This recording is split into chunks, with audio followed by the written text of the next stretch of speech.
Valentine now. When I get up all in ya, we can hear the angels calling us. We can see the sunrise before us. And when I'm in that thing, I make that body say. Baik, Assalamualaikum warahmatullahi wabarakatuh. Perkenalkan, kami dari kelompok 4 yang bertema akuntansi zakat, izin mempresentasikan diri dengan hasil diskusi kelompok kami yang beranggotakan ada saya sendiri BHG Enul Askafami dengan NIM 224103010064 dan ada Mbak Devani Mulia Asri Dias Putria dengan NIM 224103011065 dan ada juga Mbak Dava Zahara Nisa dengan NIM 224103011066 dan ada juga Mas Diki Muhammad Anggito dengan NIM 224103011067 dan ada Mbak Disa Yurahmatika dengan NIM 224103011068. Baik, materi yang pertama adalah pengertian zakat, infak, dan sedekah. Menurut pernyataan Standar Akuntansi Keuangan PSAK nomor 109, zakat adalah harta yang wajib dikeluarkan oleh muzaki sesuai dengan ketentuan syariah untuk diberikan kepada yang berhak menerimanya atau mustahik. Zakat adalah harta yang wajib dikeluarkan oleh seseorang muslim atau badan usaha untuk diberikan kepada yang berhak menerimanya sesuai dengan syariat Islam, Undang-Undang nomor 23 tahun 2011. Yang selanjutnya ada infak. Menurut terminologi artinya mengeluarkan harta karena taat atau patuh dan cinta kepada Allah Subhanahu wa taala dan sebagai wujud rasa syukur atas nikmat atau rezeki yang telah diberikan Allah Subhanahu wa taala kepada dirinya. Yang selanjutnya, sedangkan pengertian sedekah adalah segala pemberian atau aktivitas yang bertujuan untuk mengharap pahala dari Allah Subhanahu wa taala. Sedekah memiliki dimensi yang sangat luas. Tidak hanya dimensi yang memberikan sesuatu dalam bentuk harta saja, tetapi dapat berupa buat kebaikan baik untuk diri sendiri maupun untuk orang lain. Materi yang kedua, akuntansi zakat berdasarkan PSAK nomor 109. Akuntansi zakat yang ada dalam pernyataan standar akuntansi keuangan atau PSAK nomor 109 bertujuan untuk mengatur pengakuan, pengukuran, dan penyajian, pengungkapan transaksi, dan infak atau sedekah. PSAK ini berlaku untuk amil, yakni untuk organisasi atau entitas pengelolaan zakat yang berbentuknya dan pengukuhannya diatur berdasarkan peraturan perundang-undangan yang dimaksud untuk mengumpulkan dan menyalurkan zakat dan infak atau sedekah, bukan untuk entitas syariah yang menerima dan menyalurkan ZIS atau zakat, infak, sedekah, tetapi bukan kegiatan utamanya. Untuk entitas tersebut mengacu ke PSAK 101 mengenai penyajian laporan keuangan syariah. Amil yang tidak mendapatkan izin juga dapat menerapkan PSAK nomor 109. PSAK 109 merujuk kepada beberapa fatwa MUI. Yang pertama, Fatwa MUI nomor 8/2011 tentang amil zakat. Yang kedua ada Fatwa MUI nomor 13/2011 tentang hukum zakat atas harta haram. Yang ketiga ada Fatwa MUI nomor 14/2011 tentang penyaluran harta zakat dalam bentuk aset kekelolaan. Yang keempat ada Fatwa MUI nomor 15/2011 tentang penarikan, pemeliharaan, dan penyaluran harta zakat. Baik, materi selanjutnya pengakuan dan pengukuran zakat. A. Penerimaan zakat diakui pada saat kas atau aset non-kas diterima dan diakui sebagai penambah dana zakat. Jika diterima dalam bentuk kas, diakui sebesar jumlah yang diterima, tetapi jika dalam bentuk non-kas, sebesar nilai wajar aset. B. Muzaki menentukan mustahik yang harus menerima penyaluran zakat melalui amil. Maka aset zakat yang diterima seluruhnya diakui sebagai dana zakat dan tidak ada bagian amil atas zakat yang diterima. Dan amil dapat menerima ujroh atas kegiatan penyaluran zakat. Jika atas jasa tersebut amil mendapatkan ujroh atau fee, maka diakui sebagai penambah dana amil. C. Penurunan nilai aset zakat diakui sebagai yang pertama, pengurangan dana zakat jika terjadi tidak disebabkan oleh kelalaian amil. Yang kedua, kerugian dan pengurangan dana amil jika disebabkan oleh kelalaian amil. D. Keempat, zakat yang disalurkan kepada mustahik diakui sebagai pengurang dana zakat dengan keterangan sesuai dengan kelompok mustahik, termasuk jika disalurkan kepada amil sebesar jumlah yang diserahkan jika pemberian dilakukan dalam bentuk kas, dan jumlah tercatat jika pemberian dilakukan dalam bentuk aset non-kas. Kelima, amil berhak mengambil bagian dari zakat untuk menutup biaya operasional dalam menjalankan fungsinya. Beban penghimpunan dan penyaluran zakat harus diambil dari porsi amil. Yang G, zakat dikatakan telah disalurkan kepada mustahik non-amil hanya bila telah diterima oleh mustahik non-amil tersebut. Apabila zakat disalurkan melalui amil lain, maka diakui sebagai piutang penyaluran, dan bagi amil yang menerima diakui sebagai liabilitas atau utang penyaluran. Yang H, dana zakat yang disalurkan dalam bentuk perolehan aset tetap atau aset kelolaan diakui sebagai yang pertama, penyaluran zakat seluruhnya, jika aset tetap tersebut diserahkan untuk dikelola kepada pihak lain yang tidak dikendalikan amil. Yang kedua, penyaluran secara bertahap diukur sebesar penyusutan aset tetap tersebut, sesuai dengan pola pemanfaatannya, jika aset tetap tersebut masih dalam pengendalian amil atau pihak lain yang dikendalikan amil. Amil harus mengungkapkan hal-hal berikut terkait dengan transaksi zakat, tetapi tidak terbatas pada yang pertama, ada kebijakan penyaluran zakat, seperti penentuan skala prioritas penyaluran zakat dan mustahik non-amil. Yang kedua, kebijakan penyaluran zakat untuk amil dan mustahik non-amil, seperti presentase pembagian, alasan, dan konsistensi kebijakan. Yang tiga, metode penentuan nilai wajar yang digunakan untuk penerima zakat berupa aset non-kas.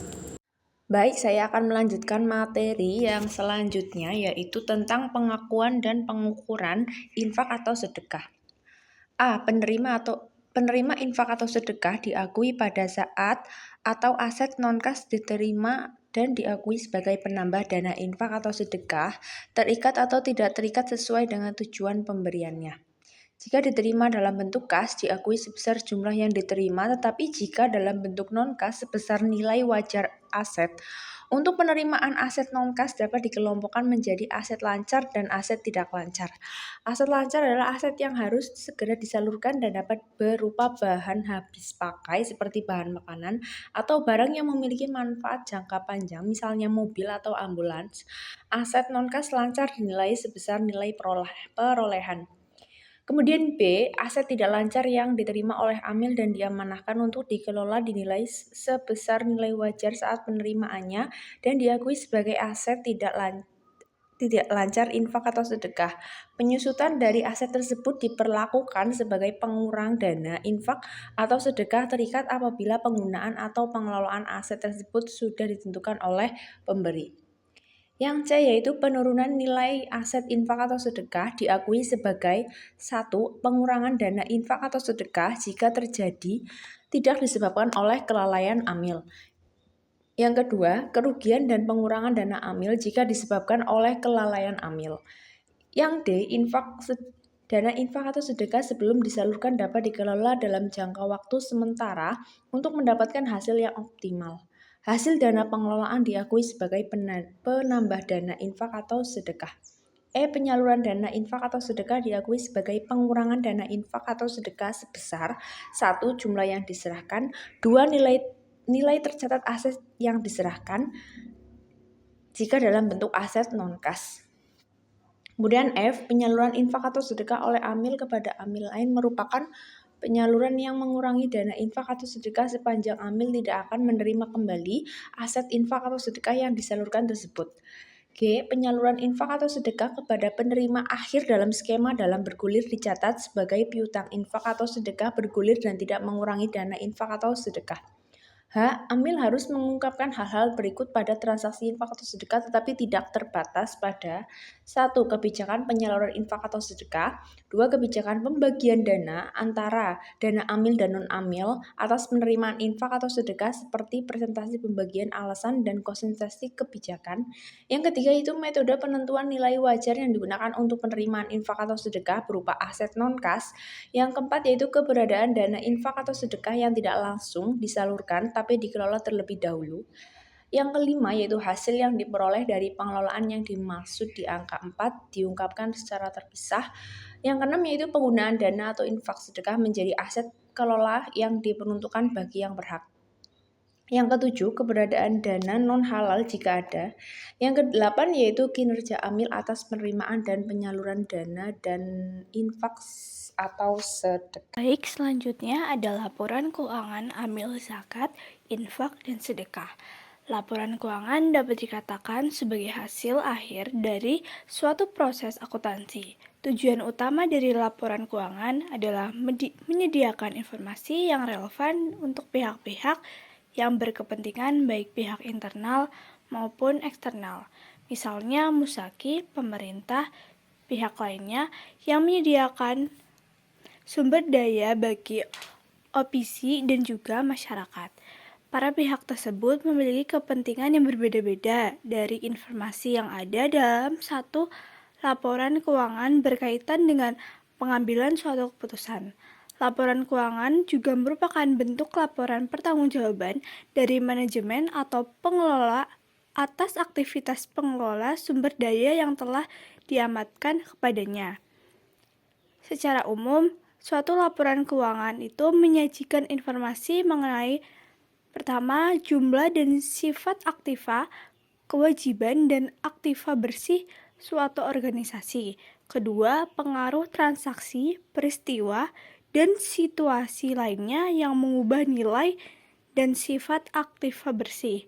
Ketiga, jenis dan jumlah arus kas masuk dan arus kas keluar sumber daya dalam suatu periode dan hubungan antar keduanya. Keempat, cara suatu organisasi mendapatkan dan membelanjakan kas, memperoleh pinjaman dan melunasi pinjaman, dan faktor lainnya yang berpengaruh pada likuiditasnya. Kelima, usaha jasa suatu organisasi. Laporan keuangan amil zakat dapat menjadi media komunikasi antara lembaga amil dengan pihak lainnya karena laporan keuangan CIS merupakan bentuk pertanggungjawaban operasional dari suatu lembaga amil, yaitu kegiatan pengumpulan dan penyaluran dana zakat, infak, dan sedekah atau SIS. Baik, saya akan melanjutkan presentasi yang berikutnya. Ada contoh soal akuntansi zakat. Contoh soal yang pertama ada pada 4 Juni 2024, Lembaga Amal Zakat UIN menerima dana zakat berupa kas senilai 1.500.000 dan aset non-kas senilai 1 juta. Dan jawabannya di dalam tabel pada tanggal 4 bulan Juni 2024, keterangan kas dan masuk di debit senilai 1.500.000. Dan tabel yang berikutnya ada tanggal 4 bulan Juni 2024, keterangan aset non kas zakat senilai 1 juta. Dan berikutnya ada tanggal 4 bulan Juni 2024, keterangan penerima zakat masuk di kredit senilai 2.500.000. Soal berikutnya yaitu buatlah jurnal pada tanggal 4 Juni 2024 terlaksana penyaluran dana zakat kepada orang yang kekurangan biaya berjalan dalam kurung Ibnu Sabil sebesar Rp500.000. Jawabannya adalah pada tanggal 4 bulan Juni 2024, keterangan penyaluran fakir miskin masuk di debit senilai 500.000. Dan selanjutnya tanggal 4 bulan Juni 2024, keterangan kas zakat masuk di kredit senilai 500.000. Contoh soal selanjutnya ada buatlah jurnal untuk mencatat pinjaman pada 4 Juni 2024 dari Syed Usman sebesar 32 juta yang diakui sebagai kewajiban jangka pendek yang menjadi tanggungan amil. Dalam tabel tertulis pada tanggal 4 bulan Juni 2024, keterangan kas dana amil masuk di debit sebesar 32 juta rupiah. Dan selanjutnya tanggal 4 bulan Juni 2024, keterangan hutang jangka pendek amil masuk di kredit senilai 30 juta rupiah. Izin menjawab dari pertanyaan kelompok 1, yaitu bagaimana peran dan fungsi laporan keuangan amil zakat, infak dan sedekah sebagai badan penyaluran yang relevan untuk pihak-pihak yang berkepentingan.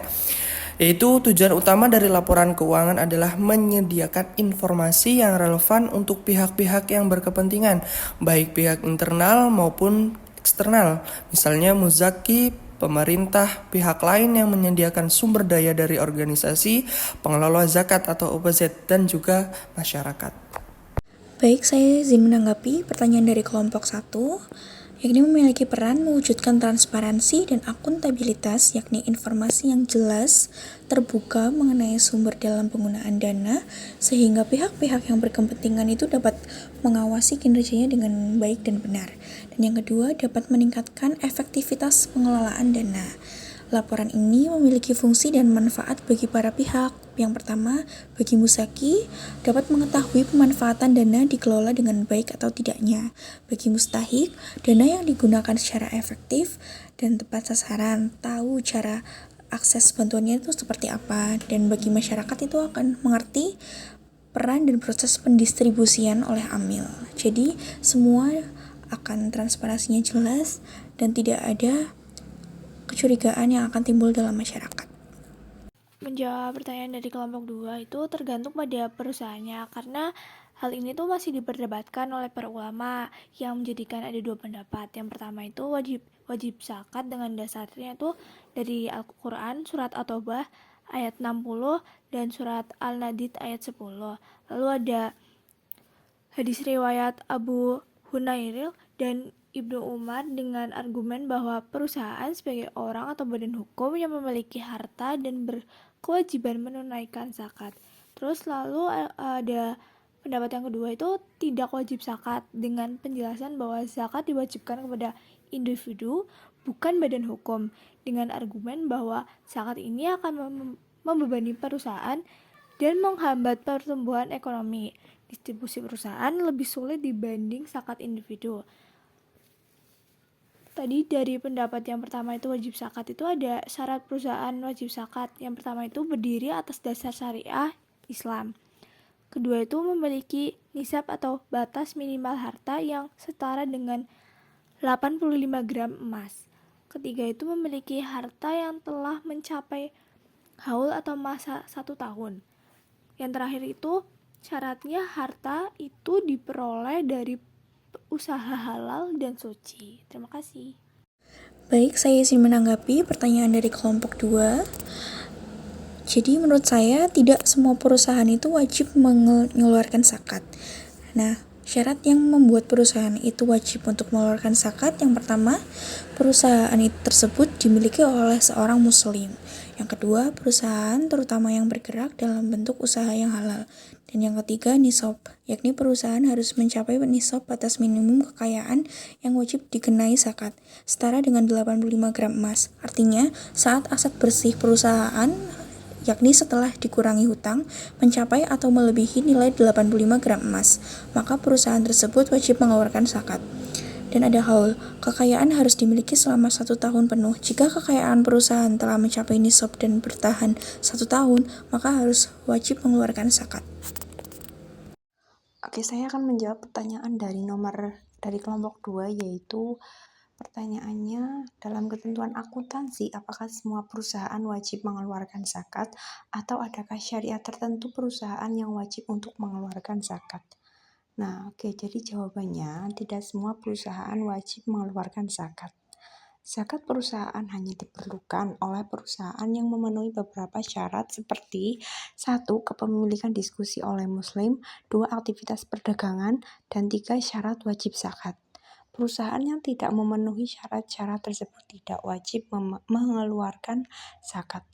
Selanjutnya yaitu pertanyaan untuk kelompok 3, bagaimana saja bentuk komponen akuntansi dari pengukuran dan pengakuan infak atau sedekah?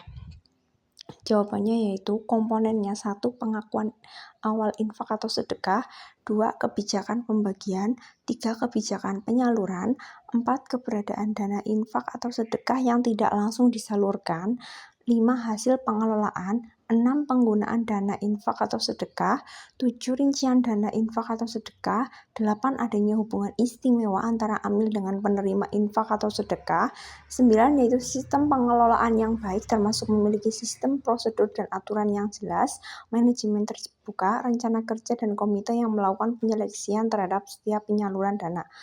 Untuk yang ke-10 yaitu adanya akuntansi zakat, infak, dan juga sedekah.